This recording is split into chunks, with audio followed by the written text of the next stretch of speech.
Okay, Sheikh, go ahead, inshallah. بسم الله الرحمن الرحيم اللهم لك الحمد كما ينبغي لجلال وجهك وعظيم سلطانك ونصلي ونسلم على سيدنا محمد النبي الأمين وعلى آله وصحبه أجمعين.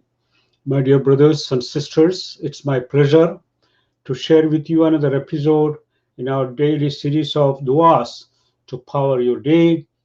And we are in dhikr, or especially in the virtues of istighfar. This is the last in this series of virtues of istighfar, because there is nothing that could surpass istighfar in terms of opening the doors of the divine mercy, averting punishments, and enjoying the blessings of Allah subhanahu wa ta'ala. Today, one of the important points that we can derive from the Quran, Surah number 11.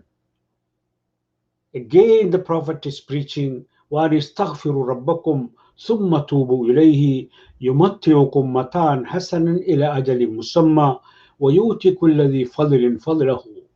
Istighfar ensures continuation of the divine blessings. As long as we continue to make istighfar, Allah will continue to sustain us through His blessings. He will not take the blessings away. But once we turn away from Allah subhanahu wa ta'ala, Allah may take these blessings away from us. Inna Allah la yughayyiru ma biqawmin hatta yughayyiru ma bi anfusihim. Allah will not change the condition. The blessing that He has given, He will not replace them with His wrath as long as we continue to seek forgiveness and continue to connect ourselves with Allah subhanahu wa ta'ala and seek forgiveness from your Lord, then turn unto Him in repentance. He will grant you goodly enjoyment for a term appointed and give His bounty unto everyone possessed of merit. Another point is, this is the ideal traits of every single prophet from the first to the last. What is that trait that every single prophet professed? They were always turning to Allah subhanahu wa ta'ala, seeking forgiveness and repentance. Here is Adam and Hawa praying to Allah subhanahu wa ta'ala. رَبَّنَا ظَلَمْنَا أَنفُسَنَا وَإِن لَمْ تَغْفِرْ لَنَا وَتَرْحَمْنَا لَنَكُونَنَّ مِنَ الْخَاسِرِينَ. Our Lord, we have wronged ourselves. If thou dost forgive us and have mercy upon us, we shall surely be among the losers. And Prophet Musa alayhi salam, one of mighty messengers of Allah subhanahu wa ta'ala, prays when he by mistake accidentally kills that Coptic person. He turned to Allah in repentance. Rabbi inni zalamtu nafsi faghfir li faghfara lah innahu huwal ghafurur rahim. My Lord, truly I have wronged my own soul, so forgive me. So Allah forgave him. Verily He is the forgiving, the merciful. Of course, there are other occasions also, Musa alayhi salam turning to Allah in repentance. And finally, the last of the messengers said about himself, إِنَّهُ لَيُغَانُ عَلَى قَلْبِي وَإِنِّي لَأَسْتَغْفِرُ اللَّهَ فِي الْيَوْمِ مِئَةَ مَرَّةٍ. Sometimes my heart becomes murky, and so I seek forgiveness of Allah 100 times a day.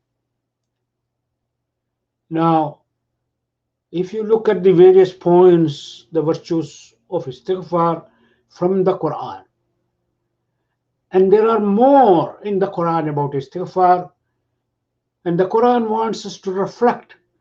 And this is what the pious elders like Hasan al-Basri used to do. They reflected on the Quran and considered istighfar as the ultimate remedy for all of the ailments that we are suffering. A person comes to him complaining of the drought in his orchard, so they are dying. He said, make istighfar. Another comes to him complaining to him of poverty and starvation. Hasan al-Basri once again advises him to make istighfar.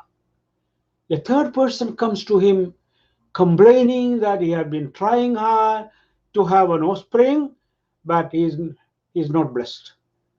Hassan al-Basri once again prescribed for him istighfar.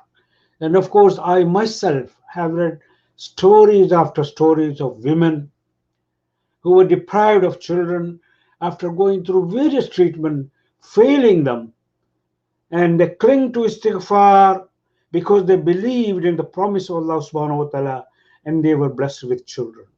So because Hassan al-Basri prescribed the same thing for every single person who came to him, once a person comes to him of complaining about the tyranny of Hajjaj, again he asked him to make istighfar.